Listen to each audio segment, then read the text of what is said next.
our firefighters did an amazing job last night and today. Not only the firefighters from the Los Angeles City Fire Department, but as well all the firefighters from Los Angeles County Fire Department, CAL FIRE, Angeles National Forest.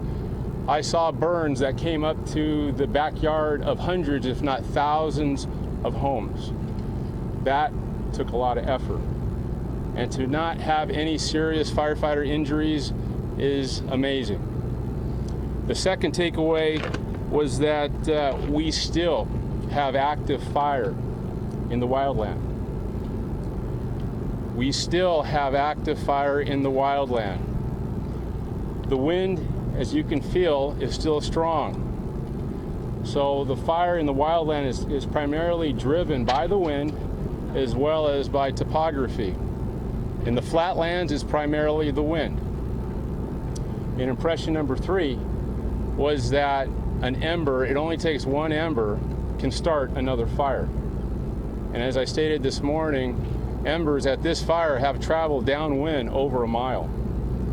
That is why we're being very, very cautious in allowing repopulation. We want to be absolutely sure that the fire is completely out.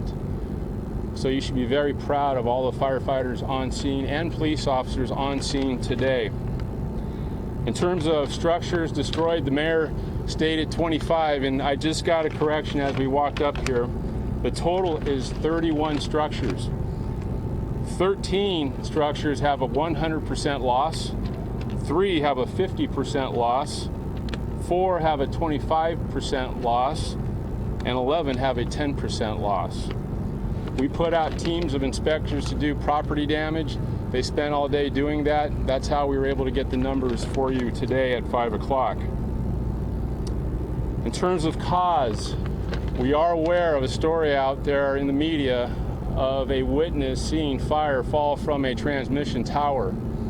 Our arson investigators have interviewed, we believe, that witness, but certainly someone else who said something similar. So we are following all leads, and we still don't have a determination, but we are aware of that story out in the media. And lastly, I would just encourage the public to continue to do what you've been doing for the last day and a half, and will do for another day or so. Be patient with us. I know you want to get back into your homes. We want to get you back into your homes, but we want to make sure you're safe. That concludes my remarks. I'd like to introduce Chief from the LA County Fire Department, Dave Richardson.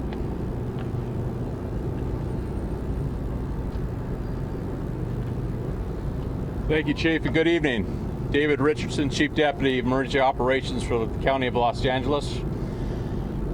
In this effort to battle this disastrous fire, LA County is committed in excess of 400 firefighters, a number of fire engines, and air resources to assist along in the battle of this fire.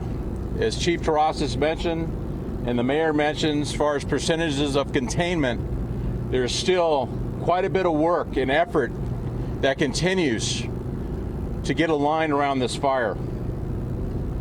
I'd like to note and echo the sentiment, the fact that our men and women of public safety out there making a difference in the community, in providing life safety and protecting property as we continue to the next few days and potentially week to get a line around this and to a point where we feel good that we can put it in patrol mode down the road here. The other thing I'd like to note quickly is the fact that this is a true unified effort of not only fire service, law enforcement, public safety, again, and making that difference. And this is a true model from Southern California here in Los Angeles County, the city of Los Angeles, really an effort to make that difference and a true model to have through across the country as we continue to make a positive impact. So with that, we'll continue that effort.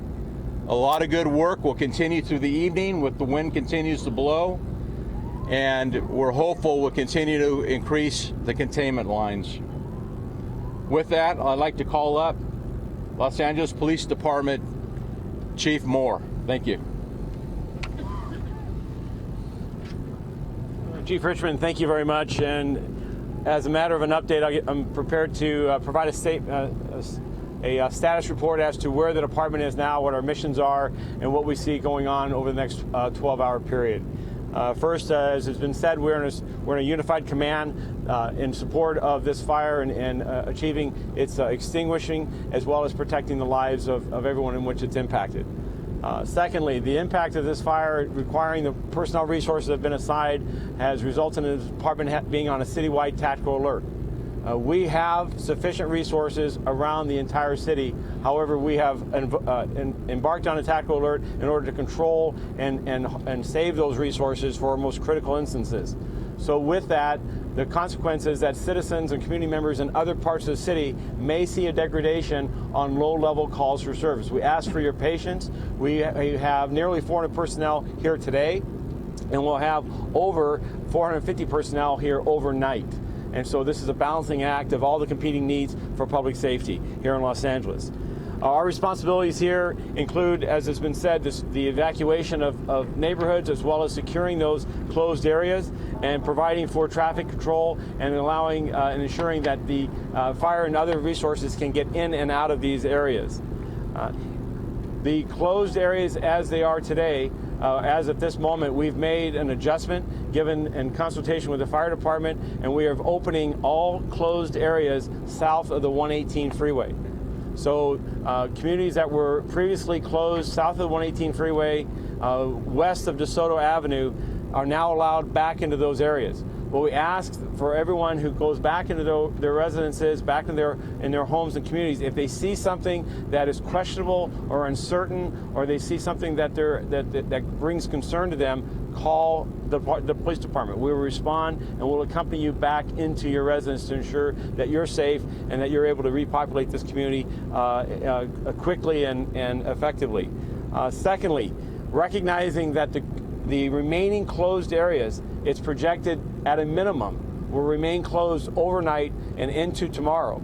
In an effort to support many people who have been evacuated from those areas, we're establishing 3 centers that will be staffed by police officers as well as volunteers from the Mayor's Crisis Response Team, where residents with proper ID will be able to arrive and will accompany you back to your home for a 5-minute effort to collect essential medicines, any change of clothing, check on your pets, an initial gathering of any other things that you may have left in your haste to leave that area. Again, these areas will remain closed overnight and into tomorrow. And recognizing that a number of people may not have anticipated such a duration, we will support you, but you will not be allowed to remain in these closed areas. Secondly, I cannot assure you that every resident in every part of the closed area will have access. There are still, as the fire chief indicated, hot spots and areas that are too dangerous even for emergency personnel to be there, and certainly to bring you as a resident into those areas. So this is a case-by-case basis, but I would encourage that if individuals have an interest in returning their residence and picking up some essential items, that they go to these 3 locations. Councilman Lee and Councilwoman Rodriguez will provide those specific locations here in a moment. In closing, overnight, if you are a resident from these closed areas, rest assured that with 450 uniformed personnel, that we will be in each of these neighborhoods. We will be providing security and doing everything possible to ensure the safety of your residents as the fire department strives to extinguish this blaze and the threat it poses to your house or home. In that, though, circumstances of looters or others, if they choose to go in those areas, let me be clear, there'll be no tolerance for any type of an individual trying to make an opportunity to go there and seize this moment. We'll be aggressive in arresting and prosecution of those individuals. Lastly, I'm well aware that a number of our residents have security systems and other tools that are safeguarding their home. Should they get reports of activity in their home that is suspicious, please call 911, report that information. Again, we will have sufficient resources nearby and assigned to these areas to ensure that the safety of these residences remain. Lastly, and this is truly an effort that the men and women of LAPD and LA Fire and all LA County Sheriff and every agency in public safety has been on these lines for nearly approaching 24 hours. If you have an opportunity to see an officer, firefighter, a thank you, a smile, an appreciation goes a long way in encouraging their heart. They're out there for all of us, and their efforts and their dedications and their efforts are making a difference. Thank you. And now at this point, I'll introduce Councilwoman Rodriguez. Thank you, Chief, and thank you so much to this incredible unified command, which has been so effectively serving the residents of Los Angeles during this critical time. We do want to report some of the updated shelter facilities and what's available for individuals that have been forced to mandatory evacuate their areas. We want to provide the updated information. At this time, Sylmar Recreation Center is still remain full. It is completely full. We have Mason Recreation Center in Councilmember John Lee's district also is full and at capacity. The availability of additional locations includes Granada Hills Recreation Center, Northridge Recreation Center, Lanark, Balboa Sports Complex, Brantford, and Van Nuys Sherman Oaks. Those locations still remain available for individuals to seek shelter and evacuate, heeding the calls of those mandatory evacuations. I want to thank Chief Moore and the members of the Mayor's Crisis Response Team for availing themselves to help many of these families that have been affected by these mandatory evacuations, to allow them the opportunity with escort to go back to their residences for a brief moment to collect some of the items, given that we recognize they couldn't have anticipated the length of time that they would have to be away from their residence. So at this time, we are offering this opportunity for residents affected by this evacuation in Sylmar of the Oak Ridge Mobile Home Park. They can be escorted from the Sylmar Recreation Center. There they will have their IDs checked and will have an available escort afforded to them. In addition to that, we want to make sure that we remind everybody that at these shelter and evacuation centers that are provided by our Department of Recreation and Parks, small animals are available to also accompany you, your pets, your cats, your dogs, and larger animals for, again, those members that could find themselves in a circumstance that require large animal or equine evacuations. We still have facilities available to accommodate your needs at the Hanson Dam Equestrian Center, also at Pierce College. So we do have those facilities still remain available for your use, and we encourage that. And again, thank you all for your cooperation. It has helped us address these emergencies with far greater ease, given the complications of the wind, and we just appreciate and ask for the public's continued support. Thank you. Councilmember John Lee. Oh, sorry, John. Councilmember John Lee, Council District 12. Earlier, Chief Moore talked about repopulating Chatsworth. So out of an abundance of caution, we evacuated a small portion north of Chatsworth, right below the 118 freeway. And starting right now, you're going to be able to go back into your homes. But in the areas north of the 118 in Porter Ranch, we're going to have, and in Granada Hills, we're going to have 2 locations available for residents to go to meet with police officers and have an escort. Number one, please have your IDs with you to show that you do live in these areas. And those 2 locations are the Porter Ranch Shopping Center and the Target Shopping Center at Balboa in San Fernando, Michigan. And so if you bring your ID, you will receive a police escort to make a brief stop into your house, again, to bring those necessary items that you may have forgotten or a change of clothes. One thing I do want to do is, not only thank the men and women who have fought all night to battle this fire, but I also want to thank the residents of Council District 7 and Council District 12, because when the call went out to evacuate our areas, there was such an amazing response to it that really allowed our firefighters to focus on the fire and not so much on rescuing the people who decided to stay. And so thank you very much. You made their jobs so much easier. And again, those 2 places you can go to stop and revisit your homes. Just for a brief moment, I'd like to throw it back to our mayor. So we have a few other folks just to give a few more pieces of information. This is really, I want to thank everybody again. We won't be able to hear from everybody who's here, but I want to thank the school district. Scott Schmerlson is here, of the board, Kelly Gonez as well. I want to thank also the LA County Supervisor Catherine Barger, who's been amazing, and the Los Angeles Sheriff's Department as well. We have our state representatives who've done a superb job in making sure that there's state assistance. As I mentioned, we've been in close touch with the governor, but we're very lucky to have both Senator Henry Stern and Assemblymember Jesse Gabriel to say a couple words and to give some information about the state of emergency as well. Thank you, Mr. Mayor. State Senator Henry Stern, representing the Porter Ranch area in the West San Fernando Valley. As of 5:01 p.m., the governor has issued an emergency declaration for both Los Angeles and Riverside County areas impacted by the numerous fires underway today. That goes in addition to the federal management assistance grants that the governor was able to obtain from FEMA earlier this morning.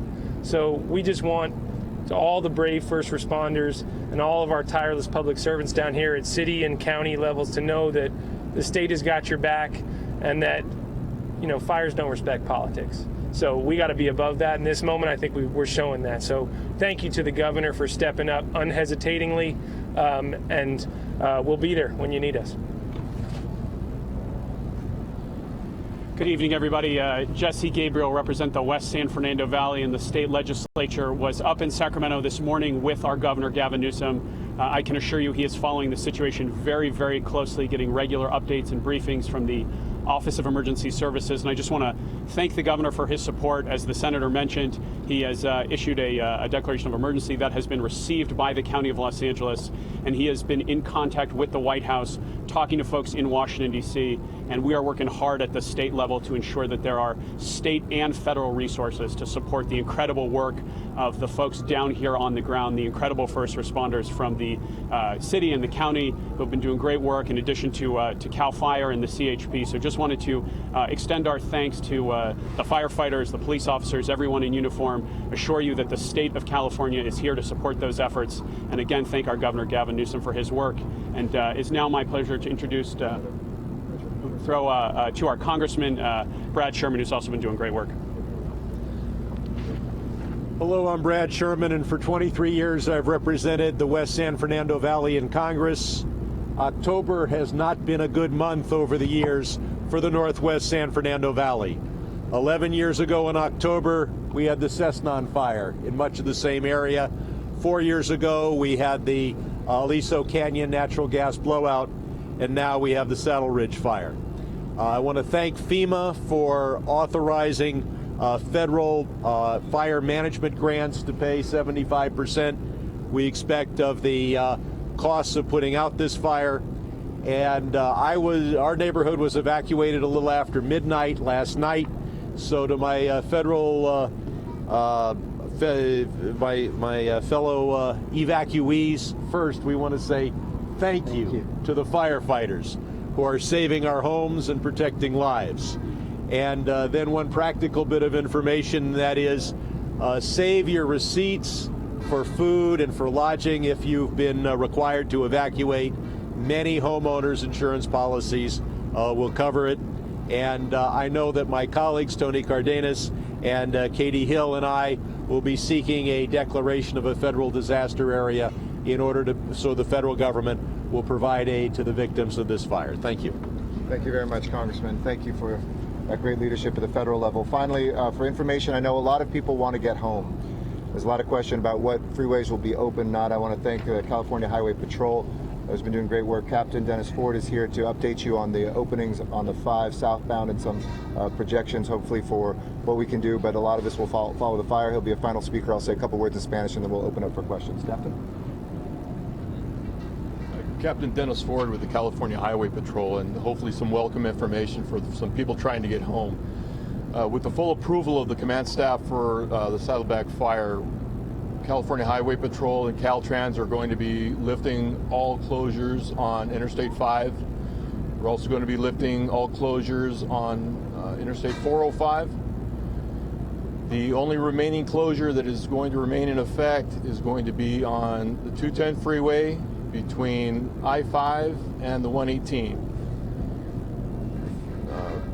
State Route 14 will be opened, but the slow lane of State Route 14 northbound will remain closed, so the firefighters can keep doing some work that they've been doing on the right shoulder there. And if there's any questions, we can do a sidebar afterwards. Thank you. Or we can take them in just a moment. También en español yo quiero decir unas palabras. Buenas tardes a todos por estar aquí con nosotros. El incendio de Saddleridge se ha extendido de manera significativa desde anoche. Ahora es más o menos 8,000 acres. Y hace unos momentos yo firmé una declaración del estado de emergencia por la ciudad de Los Ángeles y el condado ha recibido esta declaración y también el gobernador Newsom ha declarado también una emergencia. Gracias a nuestros líderes estatales, al senador Stern y también asambleísta Gabriel y gobernador Newsom. Quisiera agradecer a los valientes hombres y mujeres que están trabajando muy duro durante la noche y hoy para proteger a las vidas y los hogares de todos y estos vecinos, nuestros vecinos y nuestros hogares. Actualmente los órdenes de evacuación ahora afectan a más de originalmente 100,000 personas, pero ahora hay nuevos números, es 70,000 residentes. In English, updated numbers on those evacuees are 70,000 estimated for about 16,000 residents, which we extrapolate as about 70,000 people, nearly 2% of the population of the city. Si usted está en una zona de evacuación, por favor, cumpla con la orden y váyase. Tenemos una cantidad de nuevos centros de evacuación abiertos. Usted puede ver una lista completa en la página emergency.lacity.org. Estamos aquí para ustedes, a proteger sus familias, sus hogares y su ciudad también. Y gracias, tenemos más de 300 oficiales del Departamento de Policía para proteger estas áreas. Y también el orden de evacuación al sur del freeway de 118 ahora no está en efecto. Las personas que viven allí pueden regresar a sus hogares y los residentes de Porter Ranch, con la asistencia de los oficiales del Departamento de Policía, pueden visitar a sus hogares para 5 minutos con su identificación. Gracias a los concejales, concejal Mónica Rodríguez y Juan Lee, por su liderazgo también. And with that, we'll be happy to answer any questions. Okay. Any questions? Yeah, please. I don't know if we wanted to stay for the questions or not. Okay, we're going to quickly recap what happened during this almost 30-minute news conference here at the Hansen Dam, where this command post has been set up for our city leaders to give us an update on the Saddleridge Fire. The latest information is that 31 homes have burned.